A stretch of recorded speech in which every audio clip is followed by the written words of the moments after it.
Good morning. I've been on the fence about posting this video, and I wasn't sure what form it was going to take, but I've thought about it a lot. Last night, I woke up this morning, I'm having my coffee here, and I said, you know what? Let's do it.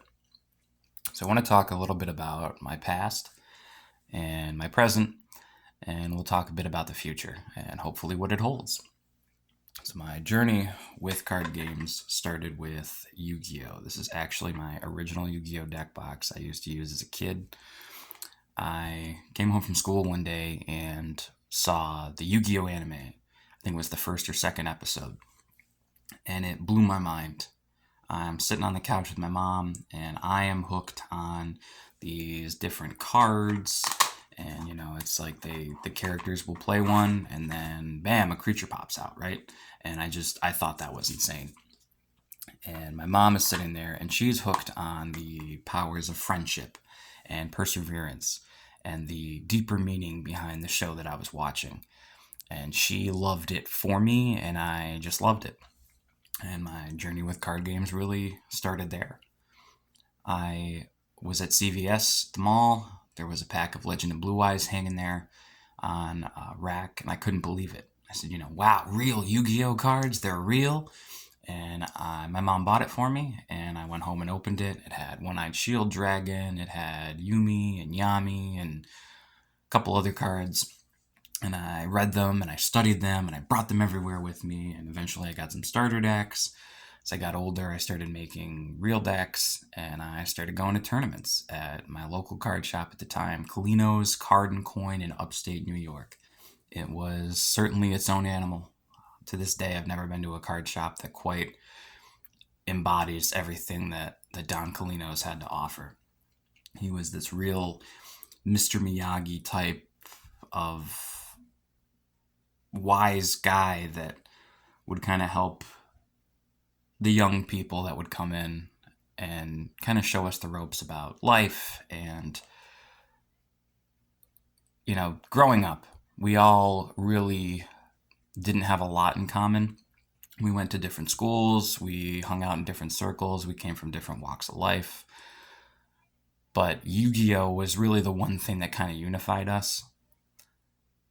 And some of those kids that I, grew up with are still some of my closest friends, and we're adults now. And it blows my mind to think that we were doofy kids, we were doofy teenagers just messing around, and now I've been to their weddings, I've held their children in my hands. It's it's absolutely baffling to me. But Colino's unfortunately closed in 2013. I was working at the time. I was a senior in high school, and I was working part time at Chuck E. Cheese, so I didn't really get to go towards the end of it. So I kind of quit Yu Gi Oh! I started playing Magic a little bit later. I've been playing Pokemon throughout, on and off. And the one thing that's really always kind of stuck with me is card games. It's one of the only things I've really been passionate about. I was never really into art. I was never really into music or kind of creating anything. Card games are the one thing that I was passionate about, and I used to resent people that were passionate. The starving artist types. I've always kind of just chased the dollar. Um, whatever the best job or opportunity was, I would take it, and it didn't matter what the hours were. It didn't matter what it's like, oh, I can't do that, I have to paint, or I have to make music, or I have to create something. And I was never that person, and I used to resent those kinds of people. But as I've gotten older and wiser, I'm, I would say, more envious of that type. But it takes all types to make the world go around, and if people like me are kind of fueling the other side of it, the corporate side that nobody likes to talk about, and it gives the opportunity for the starving artists to be a little less hungry, then I'll take that, and I'll be happy with that. Over the past couple of weeks, my life has undergone significant changes. Several weeks ago, our hot water tank burst, and there was some damage to the basement, and there was some damage to a lot of the items that were in it. Stuff that we didn't want to get rid of, we unfortunately had to. That, coupled with a garage sale several other factors really took both a physical and an emotional toll. A couple of weeks ago, our family cat passed away, and a couple of weeks after that, I ended the longest and most serious relationship that I've ever been in. And this isn't really a boohoo sob story thing. This is just kind of to show you the mindset of where I am and what's going on. So you can kind of get a better understanding. I can establish some kind of congruency. And I talk to my buddy Steve every day. He unfortunately does not live in New York anymore. He lives in Vermont. And we Snapchat, we watch videos together, and we'll play games together, and we just talk all the time like he's here, and I love it. I don't know what I'd do without him, but he told me, in times like this, it's important to return to center. And that really resonated with me, and I've been thinking about how to kind of explain that and how to process it for myself. And opening that 25th anniversary collection really pumped the nostalgia back into me, and I started thinking about my roots and my center and the things that I really enjoyed. And, forget about the money, forget about the business side, forget about the competitive side, open cards, enjoy it, and look at them and just think about things and just soak that up. And I busted out what are probably the three most important cards for me on my journey of being, a trading card guy, right? It's green gadget, red gadget, and yellow gadget. Now, if you're unfamiliar with Yu-Gi-Oh!, it doesn't play like most other card games. Not only are the cards actually a smaller size, which is annoying for sleeve purposes, but that doesn't matter. You don't have mana or energy or memory. You don't have a one supporter per turn. There's not a lot of restriction on what you can and can't do. You get one normal summon. So you can play basically one creature a turn, unless there's a special summon, and there's different cards that allow for that. So your big resource is really just the normal summon, the one that you get. When you play green gadget, you get to add red gadget to your hand. When you play red gadget, you get to add yellow gadget to your hand. When you play yellow gadget, you get to add green gadget to your hand. They're not strong. They have pretty poor stats. It's 1400 and 600. There we go. And he actually is the strongest of the three gadgets. And as a kid, I always thought they were bad cards, right? It's like, oh, okay, scrubs play gadgets. Bad kids play gadgets. They're not... What does that do? Well, because every card in Yu-Gi-Oh! Is essentially free to play. There's no mana, there's no memory. It's all about card advantage and getting a card's value out of a card. So these gadgets are considered +1s. And as a kid, I didn't understand what that meant. Like, what do you mean? It's still just a gadget. Yeah, but, let's say it's a starting turn. Got 6 cards in your hand. You play your yellow gadget. You add green gadget to your hand. You have the gadget, 5 other cards in your hand, and the green gadget you just added. Now you have 7 total cards.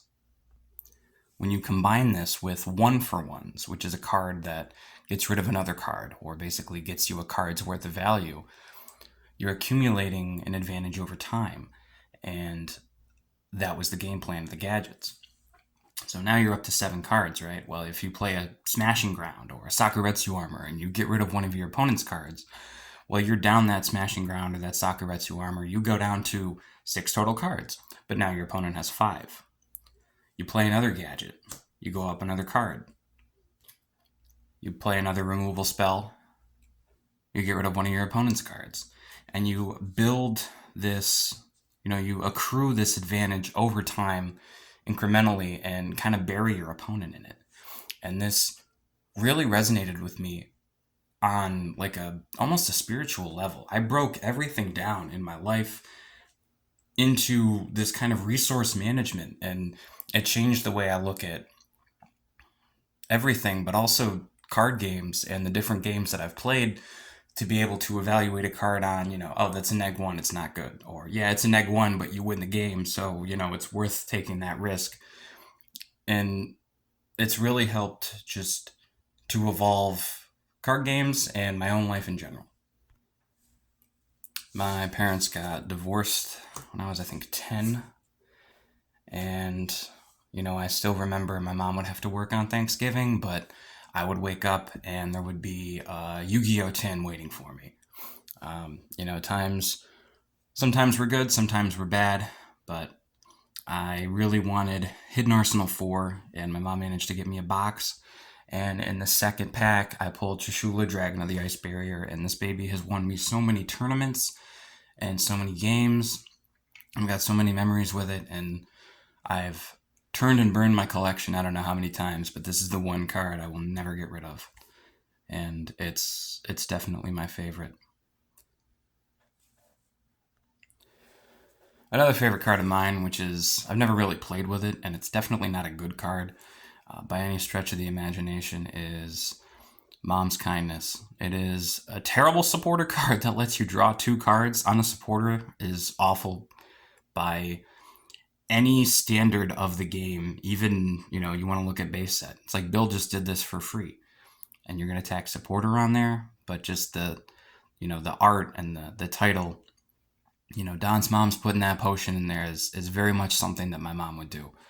And my mom is my real best friend, and she took care of me definitely growing up, and I don't know who I'd be without her.